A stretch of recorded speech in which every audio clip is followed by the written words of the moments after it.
Oh, you're muted, James. He's doing a beautiful invocation. So sorry, I started by welcoming each and everyone, and then requesting that we all join as I recognize the one power. This power is almighty. This is the only power that is. There is no any other power other than this power. It is the power that animates everything, that permeates each and every savior. That this power is joined together and one with the same, with the intelligence which is so infinite, so vast, so deep, so high. The intelligence that governs the entire universe, balances each and everything to perfection, and makes each and everything move in that perfect order. I do manifest this essence, which I call God, in the most perfect way. And so is each and every person in this room this day today. Each and every person is God incarnate. God incarnates itself in each and every individual and in each and every way. I therefore bless this meeting, the unification, the oneness, the evolution, the growth, spiritual growth that is taking place already, the revelation and the awareness that is so refreshing, that is so embedding, that is so joining us in the oneness, as each and every person realizes the revelation of this truth. And with that, I say, we all say, and so it is. So it is. So it is. So it is. So just stay in that energy of that beautiful invocation. As I ask Mathani to unmute and sing us into a meditation. I am opening. I am opening. My heart is ready to receive. I am opening. I am opening. My heart is ready to receive.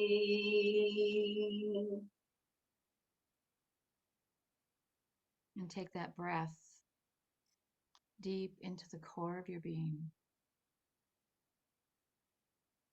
Releasing, allowing your body to soften. Letting your shoulders relax.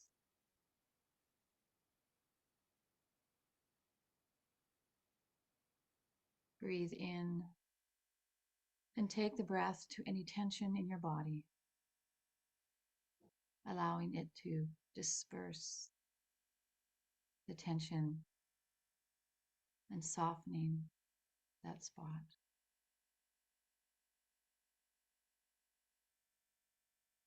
And as you exhale, surrender into this moment, being present in the presence, feeling every fiber and cell of your body alive as spirit.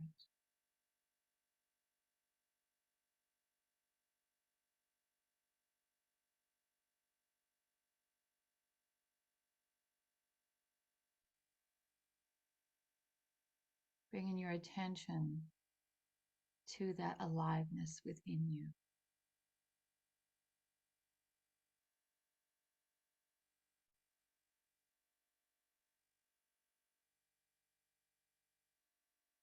Spirit everywhere present.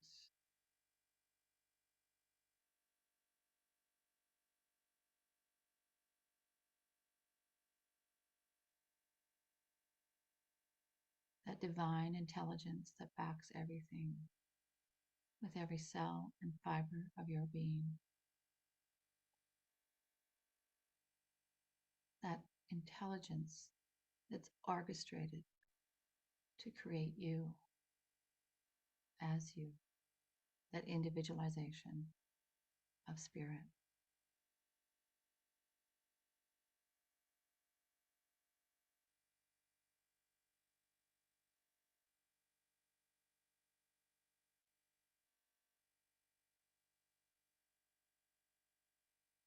Allowing all those sensations coming alive as you focus on your inner self, knowing you are love, joy, harmony,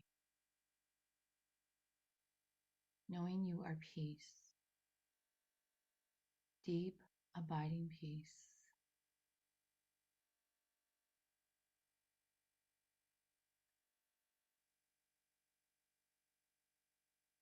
Focus on all the peace, giving you that strength and stability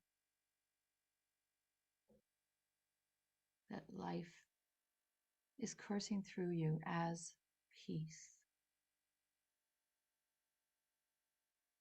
Connecting, knowing you are one with this peace.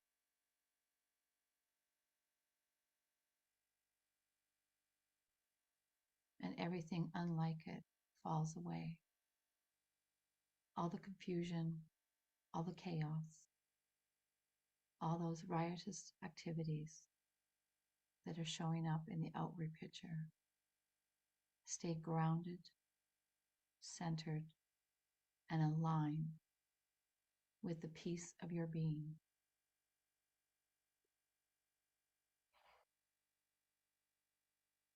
Affirming that you are one with God's peace as peace.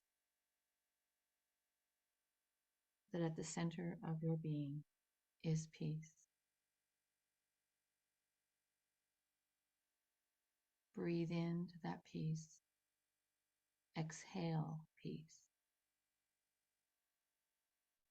Knowing that as you create this inner peace and recognizing it and realizing it, you're emanating it outwards, creating an atmosphere of peace all around you, influencing your behavior, your environment, and others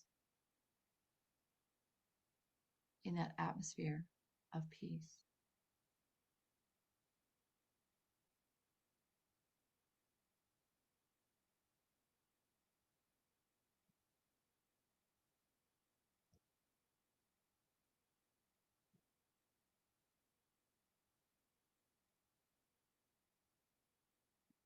Peace within, peace outward.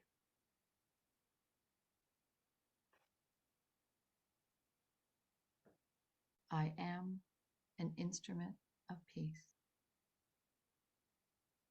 Knowing peace for all.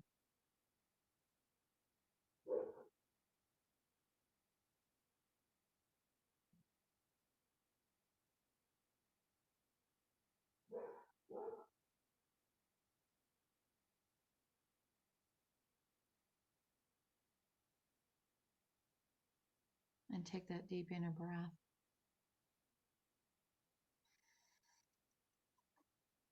And exhale and let it go.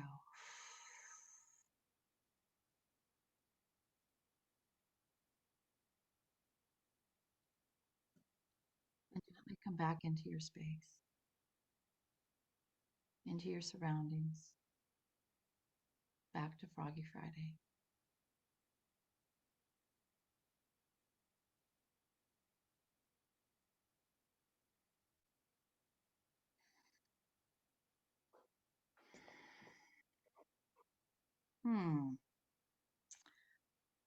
I purposely chose peace to meditate on today because of what's going on in Kenya, and I just know that there's a outward filtering of everyone in this community, knowing that peace prevails. So let's raise the energy a little bit and sing our song of one people, for that is what we know to be true. We are one.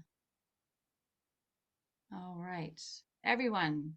We are one people, one strong heartbeat, just one spirit shining bright within us all. We are a part of one another, we're born to love each other. When it's all said and done, we are one. Nancy, join me. Take it, take it. Are you there, Nancy? I can't see. I should have warned you. We are one people, Thank you. one strong heartbeat, just one spirit shining bright within us all. We are part of one another, born to love each other. When it's all said and done, we are one. Thank you. We are one people, one strong heartbeat, just one spirit shining bright within us all. We are a part of one another, we're born to love each other. When it's all said and done, we are one. When it's all said and done, spear fingers, everyone, we are done. Woo. Thank you, Nancy. I should have pre-warned you to take yourself off mute, but you were there. Thank you. Yes. Well, now that we've raised the energy, I'd like to introduce Reverend Eileen Brownell. Now, she doesn't need a lot of introduction. You've all had her at one point or another, maybe teaching. She was at the conference in 2020. In 2020, she's coming back in 2024. Yay! You'll see her in person again. Before Barb went over to Kenya, Eileen, I don't know if you can see this, but she sent us these little froggy pins to commemorate Froggy Friday. And it's got a green circle. And actually, it was very fortuitous. I got it at March 17th, and that's St. Patrick's Day, and you're supposed to wear green. So it was perfect timing. But today, Eileen is here to share her wisdom and talk about us to having human kindness. Take it away, Eileen. Thank you. Everyone, give a warm welcome. You are muted. I see all these names that I recognize, but I don't see faces. Where are my beloved faces? David and Dan and Christopher and yay and Philip. Where's there Philip? they are. There he is. And Patrick, where'd my Patrick go? And Kareth, come on, Kareth. I want to see these happy faces at least for a minute or two. I haven't seen you guys in so long. I just want to be able to say, wow. Okay. Are you ready? I'm not. No. Okay. Thanks for smiling at me, guys. Makes me feel good. There is a very famous minister in America by the name of Tony Campanello. And he tells about an incident in his life that happened to him one morning on his way to work. And he was walking along the sidewalk, and typically he would park his car one place and he'd walk on the sidewalk and end up at his office. And and a lot of times when he would be making that transition from the parking lot to his work office, he would pass homeless people and transients. And sometimes they would ask for money or they'd stick a hand out and he would just ignore them. And one day, as he was passing by a donut shop, this bag lady came outside and she had a cup of coffee in her hand, and she put down her bags and her stuff that she had hanging on to this cup of coffee. And she looked at Tony, didn't know his name, but she looked at Tony and she said, "Hey, mister, would you like a sip of coffee?" Now, if you were Tony and this is a homeless person and they're dirty and they look, they look unkept and unclean, how would you respond? Would you ignore them and walk on by, or would you go ahead and take a sip of coffee? And Tony looked at her and he just ignored her and he kept walking, and he got about a half a block away from the woman, and all of a sudden it hit him that he needed to have a sip of that coffee. And he turned around and he said, "Hey, lady, yes, I'll have a sip of your coffee." And he walked back and he met her and she handed him the cup of coffee, and he took a sip and she looked at him and said, "Isn't it good?" And Tony said, "Yes, it is good. And thank you. It is so, I haven't had a good cup of coffee like that in ages. And by the way, why did you offer me your coffee?" And she looked at him and she said, "Because it was so good, I thought someone might like to share it with me and enjoy it too." A small yet a very simple act of kindness from a stranger interrupted Tony's day. It took his day from ordinary to extraordinary. And not only did someone share with him a very simple cup of coffee, but he acknowledged and shared with a woman who was normally ignored because she was dirty and she was homeless. So 2 acts of kindness transpired in that process. One, for a brief moment in time, Tony loved somebody and acknowledged someone who others perceived to be unlovable because she was homeless and dirty. What a gift of kindness. Kindness comes in all shapes and sizes, yet regardless of how big or small it is, we all appreciate acts of kindness. Today, we're going to focus on human kindness. Kindness, after all, is very much a part of being in tune with the infinite, with the divine, with God. And in the Bible, in Ephesians 4:32, it tells us, "Be kind one to another and tender-hearted, forgiving one another, even as God has forgiven us through Christ." Now, according to the dictionary, and I always like to turn to the dictionary to get a definite or definition of what I'm talking about, it defines kindness as the quality of being friendly, generous, and considerate. Kindness not only includes the qualities of being generous and considerate, but it also means treating people with respect. But kindness means so much more in life. Kindness can mean different things to different people, and the meaning is how you choose to show it and to interpret it. Be it through empathy, acceptance, kind gestures, thoughtfulness, the possibilities are entirely up to you when you choose to be kind. Kindness might look like being helpful or showing empathy. It may mean doing something without expectations of something in return.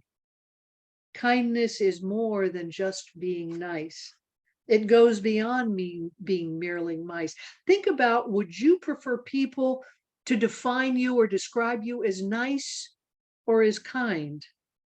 There can be a lack of sincerity with just being nice. And it's often a perception that people, when they're nice, do just the minimum that they have to.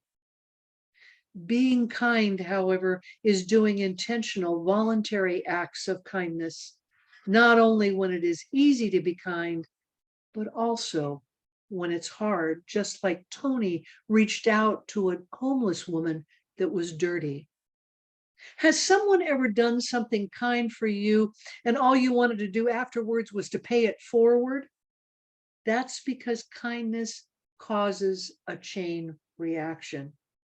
It's a wave that keeps rolling. All it needs is one person to get that wave started. One small act can cause a ripple effect that impacts a whole entire community. If we're all focused on being kind, we are creating a movement of change, not only in our small circle, but in our community and potentially within the world. Heaven knows how much we need that in the world right now, every moment, every day. You know that famous saying, be the change you wish to see in the world quote? That quote isn't just about change, and it isn't only about one person being able to change the world. It's much bigger. It's much greater. It's about a movement that can be started with just one person acting with intention.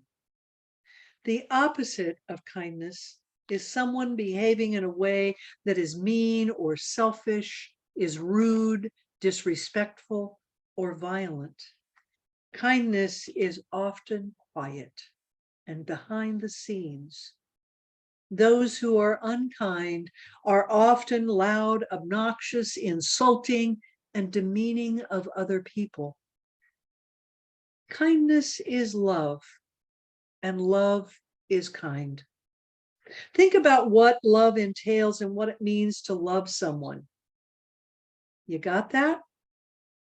Well, that's kindness also. It's being selfless and caring and compassionate and unconditionally kind. Like love, it takes practice and understanding to feel it. We share love with others through kind acts, such as a smile, a nice word, an unexpected deed, or a planned surprise. When we offer these acts to others, we make people feel good. We pass along hope. We promote peace. We show the power of kindness. Kindness is grace. We are humans and therefore we make mistakes, but we can be kind in our response to ourselves and others when those mistakes occur. This means thinking before speaking, forgiving before seeking revenge, and thinking about long-term relationships instead of short-term pride.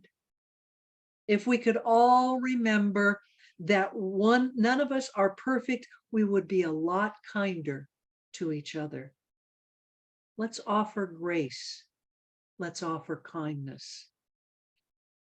Kindness is born of the infinite.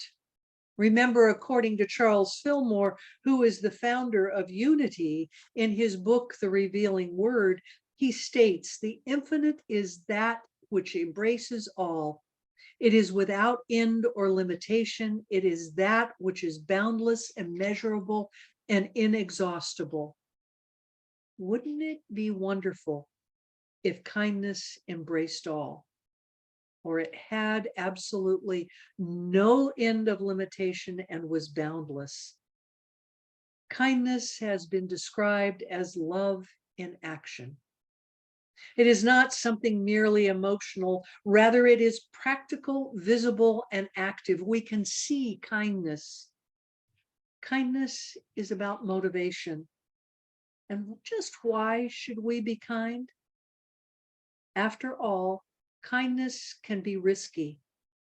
We might be misunderstood if we are kind to others. They might think, why is this person being so nice to me? What's in it for them? Or we might think of, if we are kind to someone, will they ultimately take advantage of me? Yet God faces far more risks of being kind. If we're tempted to stop being kind because someone might abuse our kindness, ask yourself, do you want God having the same attitude? Do you want God withholding her kindness from us because of what others are doing or what others are thinking or they're not doing? The poet Robert Burns said that the kind heart most resembles God. Only on a daily basis can we continually benefit from divine kindness. This morning, as I was sitting with my cup of coffee, I have a large window by my office where I have bird feeders and bird baths. And there were about 16 tiny little beautiful yellow finches gathered on one of the feeders outside that window. It brought a huge smile to my face. And I stopped my hurriedness I was feeling and just enjoyed the moment. This was a simple act of kindness, a moment of enjoyment. What a great way to start my day. It was a simple act by the divine, and yet it gave me so much joy and so much pleasure. That's what acts of kindness do. They bring us back to the present moment as well as into feelings of gratitude. They bring joy and light and love and help when we least expect it. There's a real need for kindness in the world right now. This is a world where men and women can be lovers of self, are arrogant, unreasonable, and can be really mean and brutal to others. Kindness will always be greatly needed and appreciated. We tend to forget that many people we interact with have been on the receiving end of self-centered, narcissistic people. Kindness will be like a breath of fresh air. The idea is that loving the truth and being kind are two indispensable qualities.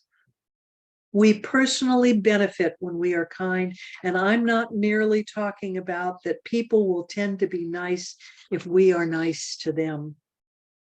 When we are kind to someone else, they tend to perform an act of kindness for someone else. A popular movie here in America back in the year 2000 was Pay It Forward. It starred a young man as a junior high student, and he lived alone with his single mom. The film shows the impact of a few acts of kindness that it done with nothing asked in return except that the beneficiary try to do something kind for someone else. That way they were paying it forward and they were keeping the acts of kindness going. We all benefit by acts of kindness. There are many elements to kindness, and we need to explore those to understand, to truly know how we all benefit from kindness. The first is sensitivity. People who practice kindness are aware of the needs of others. They're not centered on themselves. They offer everyone dignity and authenticity. They're concerned not only with their personal interests, but the needs and interests of others. Kind people are not only sensitive, but also compassionate. Kindness begins with getting our mind off of ourselves and our challenges and noticing what others are experiencing. Next is the quality of being supportive. We especially need to be supportive with our words. One of the first places to put kindness into action is in our speech, and it doesn't cost us anything. It's so easy to gossip and be catty and be demeaning towards others, rather than giving compliments and expressing gratitude. Our words can be healing and bring hope to others.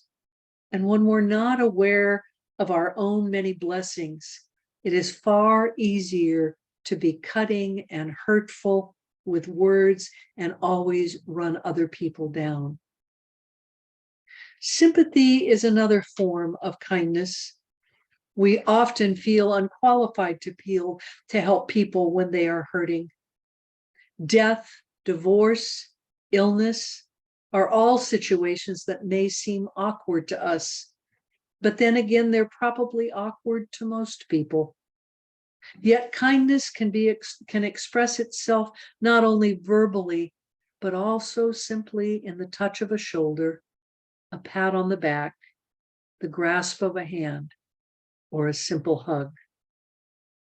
The words, "I am so, so sorry," go a very long way for those who are hurting.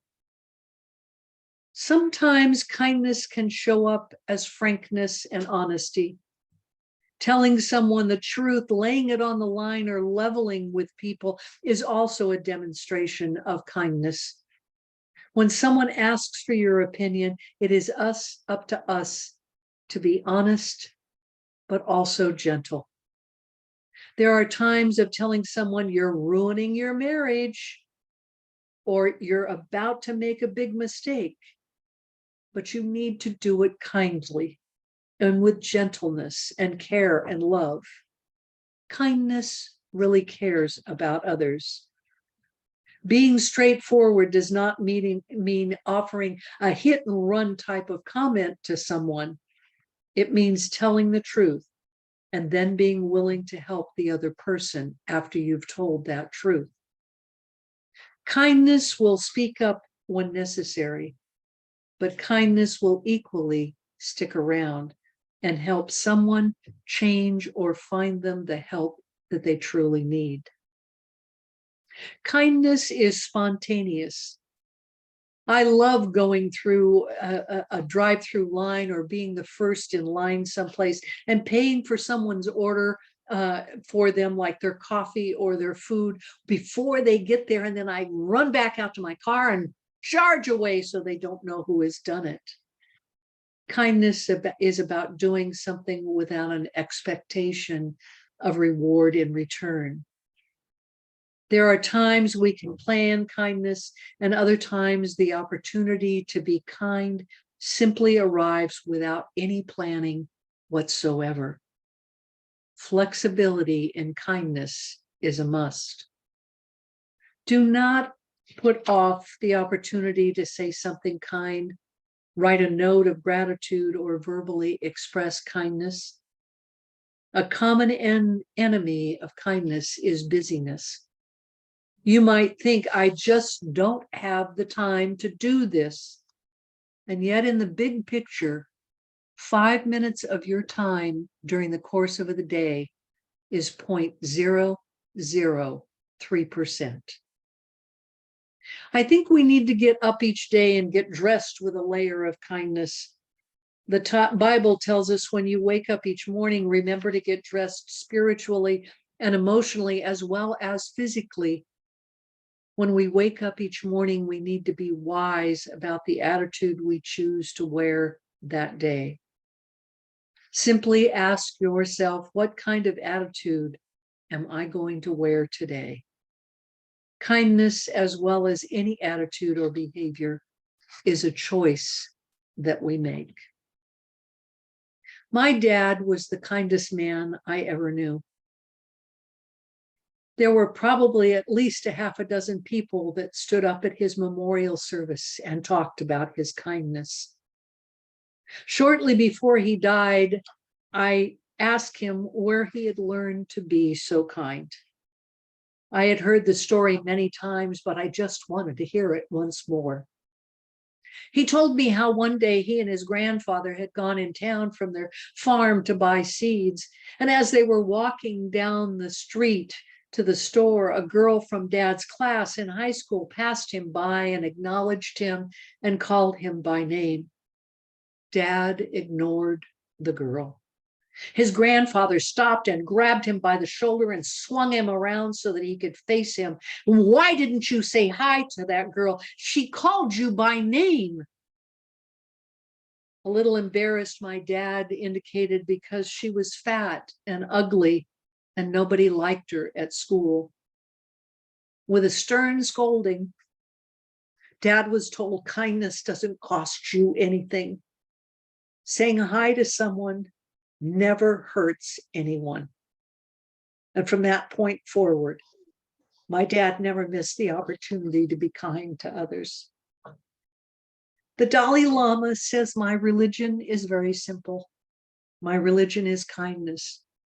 And Lady Gaga indicated, I've been searching for ways to heal myself, and I found that kindness is the best way. So whether you're seeking to deepen your spiritual beliefs or heal yourself, Remember that kindness will not only change you, but also the world, one act at a time. This is the truth in my life, and this is the truth in yours. And so it is. Amen. Ooh, so it is. So it is. I love this. As you're talking, I was thinking about different acts of kindness that I've received, and it really spawned a lot of memories. Um, yeah, thank you very much. You're welcome. Kind heart is closely resembles God. There we are, in a nutshell.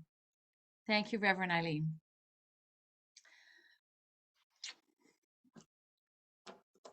Little spirit fingers for Reverend Eileen, everyone. Beautiful. Now we get to shift and move into Dan's story. I created Google, or not Google, but spell correct, changed Dan's name into Dangerous. So it's Dangerous Dan to the platform, please.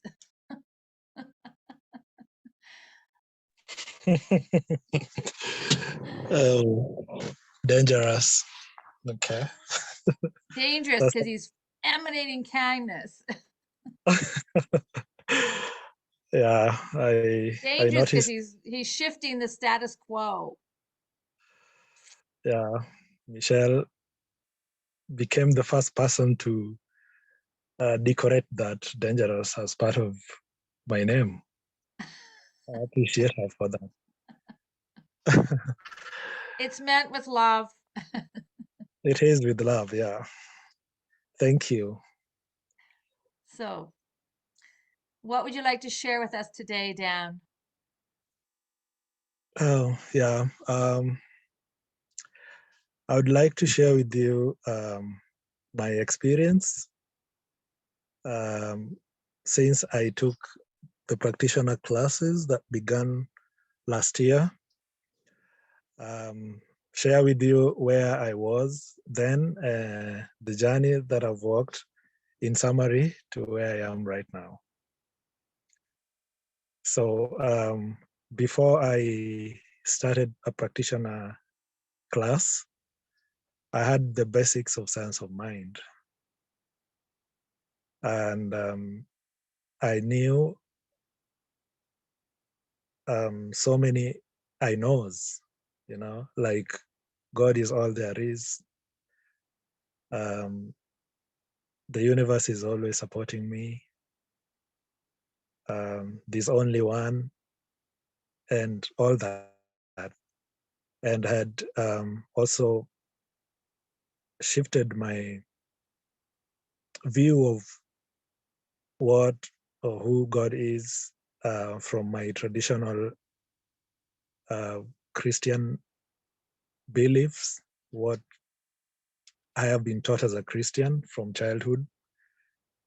And so I had embraced everything about the thing itself, how it works, manifestation. I knew about several spiritual practices like treatment, visioning, visualization. And when I started my journey as a practitioner student, I only hoped to grow. I could not imagine what that experience would be like. And so throughout my practitioner classes, I have learned so much that I've always shifted my consciousness from small bits of what I knew and what I was easily and comfortable with at the time. And so through the topics that I, together with my classmates, have gone through since last year, which have always been about love and conscious loving, accompanying the dying,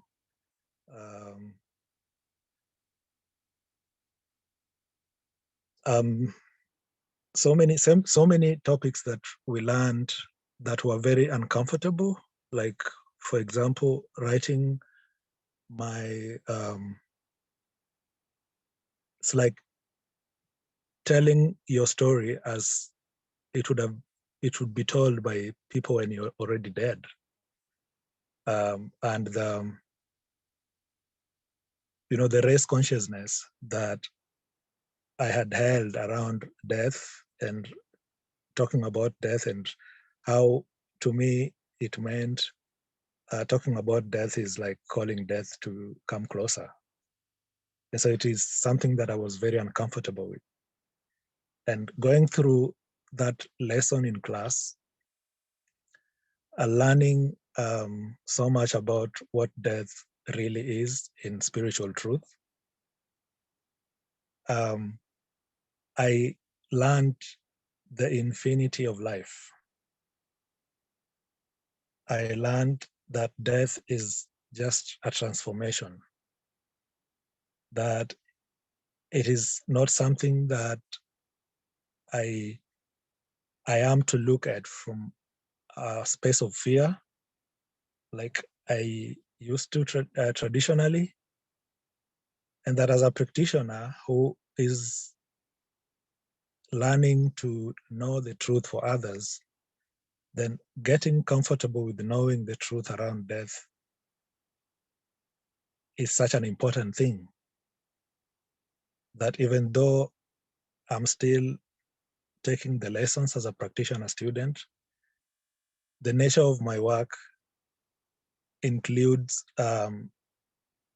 working alongside people who have terminal sicknesses or conditions, and that as I was learning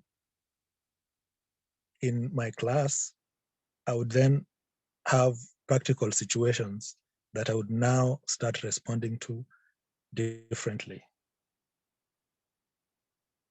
And death is one huge part of that. Through my learning, I also learned so much about relationships and love, and how I have been relating and loving unconsciously. And the revelation about commitment to love consciously, and what it means to have a relationship of co-commitment, was a great revelation to me. Personally, in class, I suggested that some of us who are married or who are in relationships would have loved to have their partners accompanying them to these classes, because so much was revealed to me in that class that I wanted my partner or other people to also learn. But I also recognize that I'm going through that journey so that I can also share my knowledge with others. Prosperity is one of the topics that we handled recently.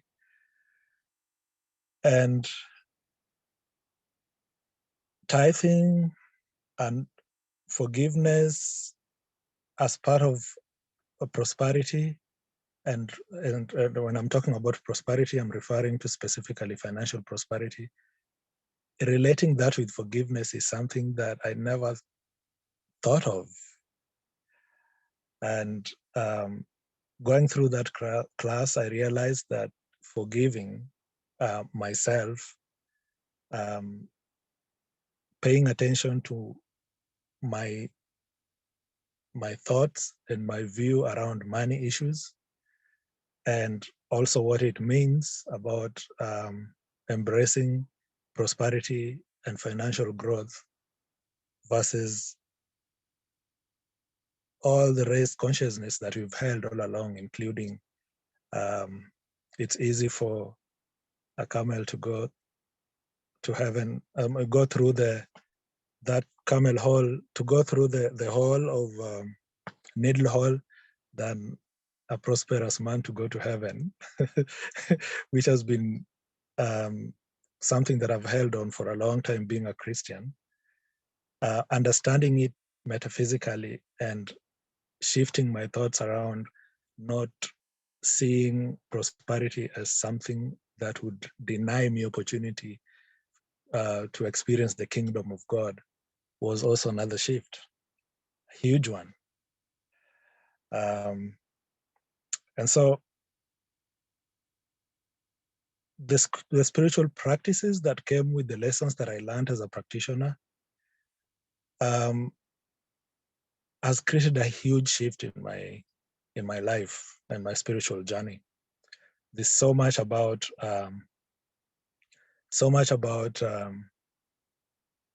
the work that I do, by my what I consider my life work, how I view the people that I served before, and how I considered my work as someone who serves, and someone who is there to save others from the problems that they are going through, and how that was very stressful to me, and how it shifted after I started looking at the work I do as walking the journey with the people I serve, walking alongside them rather than coming to fix them. And fixing them was a huge topic in my learning of treatment.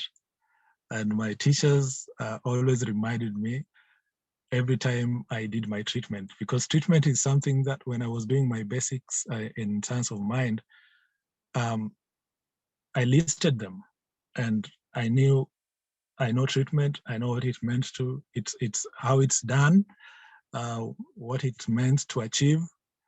But during the practitioner classes, as a practitioner, I am going to know the truth for others. But I realized that I had to know that truth for myself, first of all. And in the 5 stages of treatment, the most important part of it for me was the unification. Because in the unification is where I have to settle and know for sure that I'm one with the divine. And that was not an easy transformation, because every now and then something reminds you that, oh, are you sure you're God? Are you sure you're all those God characters? And it's easy to say them than embodying them. And so I settled there. And during my treatment writing, which I think it's a continuation, it's something that is ongoing. In the realization, my teachers would remind me that, Dan, you're fixing the other person. And I would notice that. And it's not just in the treatment. I noticed that I was trying to fix others, even in real life. And so that shift and recognizing that was also a huge part of my growth. And throughout the practitioner classes, I know for sure that every lesson, that every practice, that every day and every minute of my life has been a learning process. And so I know the learning continues. And that learning deepens me spiritually. And as a practitioner, practicing using the spiritual practices and principles are part of who I am. And that is what is actually what it means to be a practitioner. So that as you know more and as you sink deeper into your truth, then you are at a comfort space and zone to know the truth for others. So that has been my true, experience. Dan. So true. So Thank true. you. Thank you. Thank you. And you know what? We all have learned along the way that we are lifelong learners. That learning never stops. Never. It's just a continuum. And I'm really glad and grateful that you've come to that realization as well. And the fixing part. We all want to fix people to make them better because we think that that's that judgment around us. But glad you got to that point where you're just revealing the truth for that person and being your intuitive God self in that session. Teachers, what are you thinking? Hey, happy to hear that, right? So we've got some announcements. We still have Reverend Barb over there with Reverend Mel for another few days. I think they've got some self-care days planned as well. And we've got classes in the works. We just haven't got anything truly scheduled. I'm still on the fence about visioning. Did we ever settle a date, ladies? No.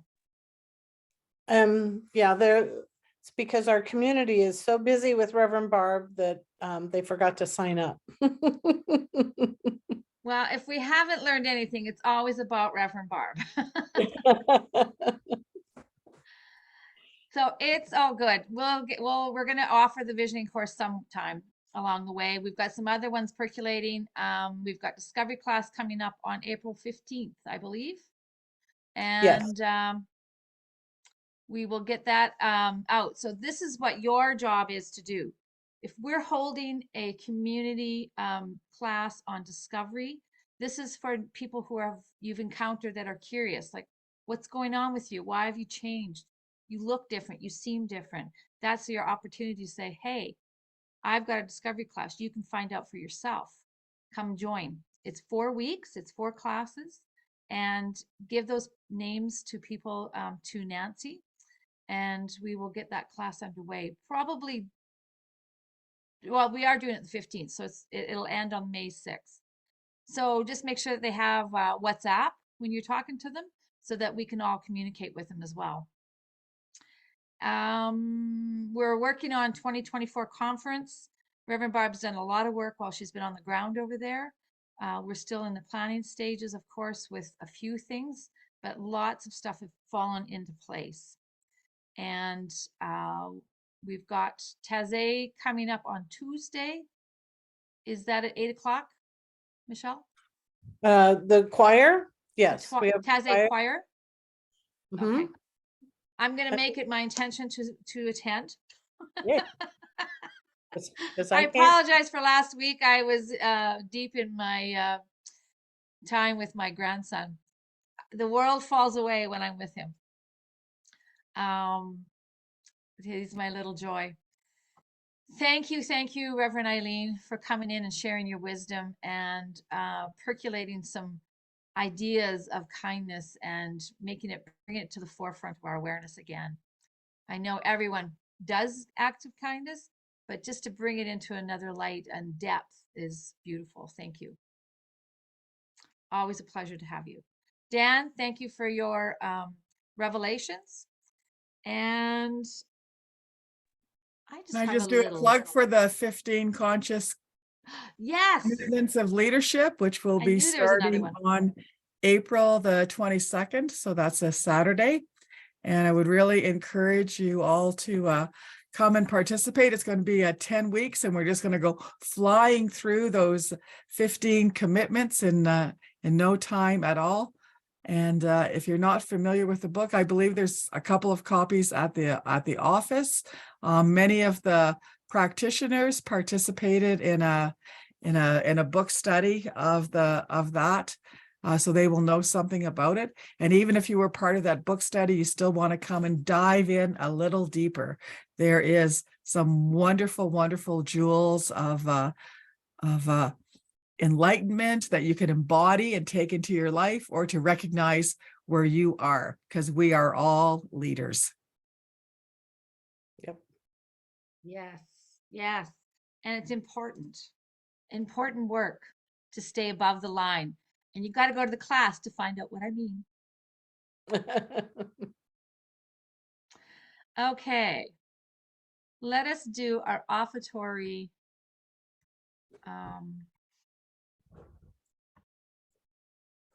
affirmations. Nope, that's not them, but we're going to say these anyways. I don't know what I did with them. I was madly doing these slides. So let's just do these ones. I'll read it out loud. Everybody unmute and repeat after me. I relax and allow. Relax and allow. I surrender to the flow of life. I surrender to the flow of life. I surrender in the arms of love, peace, kindness, and joy. All is well. I surrender in the arms of love, peace, kindness, and joy. All is well. I do give freely. I do give freely. To where I am spiritually fed. To where I'm spiritually fed. So with that, I invite you to tithe or give an offertory financial commitment, and you can contact Nancy and do it through M-Pesa to the office, and know that the good multiplies.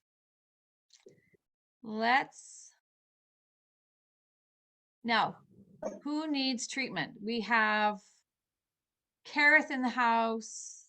We've got Karen, maybe Reverend Claire too. Anybody need treatment? Please put up your hand and we'll put you into a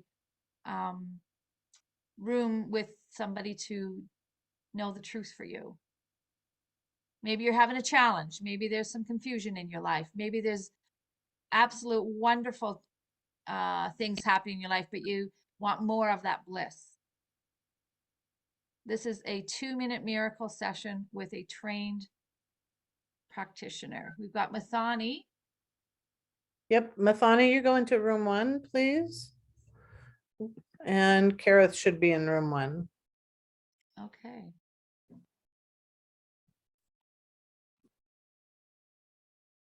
There they go. And is that everyone? Yes.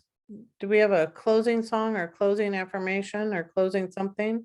We're going to do I Am the Light. As long as I put it on the slide. There we are.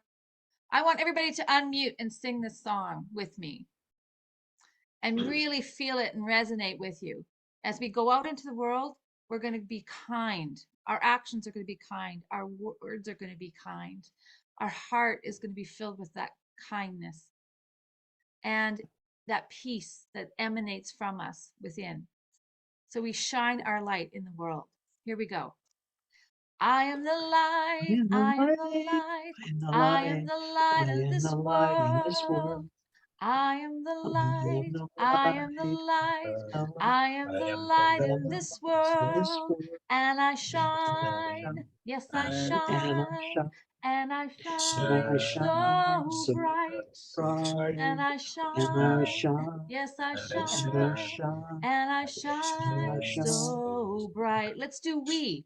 We are the light, we are the light, we are the light in this world. We are the light, we are the light, we are the light in this world. And we shine, yes we shine, and we shine so bright. And we shine, and we shine, and we shine so bright. Yes, go forth and shine your lights. Woo. Thank you for coming to Froggy Friday, March 31st. This is the last day of March. Tomorrow, don't be no one's fool. Do you have April Fools in Kenya? Yeah. Okay. Well, behave with the trickery.